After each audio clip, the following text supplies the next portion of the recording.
Thank you, Madam Chair. I'd like to say a couple of things before I read my testimony. One is that I firmly believe in the rule of law. I believe in the Constitution of the United States. I believe that my citizenship should mean more to me and to my fellow citizens than just an obligation to serve on jury duty, okay?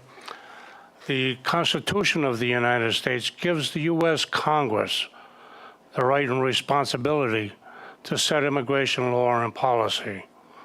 They have done so. A lot of people don't like what Congress has done or isn't willing to do now. A personal dislike of the law is not a valid defense for violating the law. And that's stated in the immigration laws, by the way. Also stated in the immigration law, if you are born outside of the United States and you're not born to United States citizens, you are considered an alien. And if you enter the United States without permission or overstay a valid visa, you are here as an illegal alien. That's also in the immigration law. A license to drive in Rhode Island is a privilege that is extended to qualifying citizens and legal residents. It is not a privilege that should be extended to individuals living in the United States and Rhode Island illegally. Any benefits that might accrue from testing illegal alien drivers would be accomplished and amplified by obeying immigration law and cooperating with federal authorities to enforce current immigration law. Immigration law enforcement is the federal government's responsibility.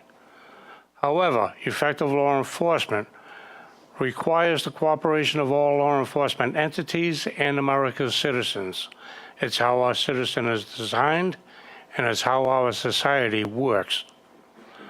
Most egregiously, this bill violates and nullifies government's duty to protect and serve the American people. It rewards and facilitates illegal presence in our state and encourages more of the same. It ignores the growing financial and personal costs of illegal immigration. The presence of more than 11 million illegal immigrants has had many negative effects on our country. The massive pool of additional workers that Senator Chacon addressed has resulted in lower wages and benefits for those finding work and for fewer opportunities for those not working. Our health services industry is overburdened and losing ground.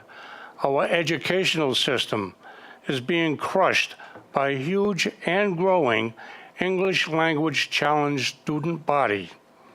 Too many Americans are forced to seek assistance from food stamps and other social programs. Too many illegal aliens are finding ways to access tax-supported social programs intended for citizens and legal residents.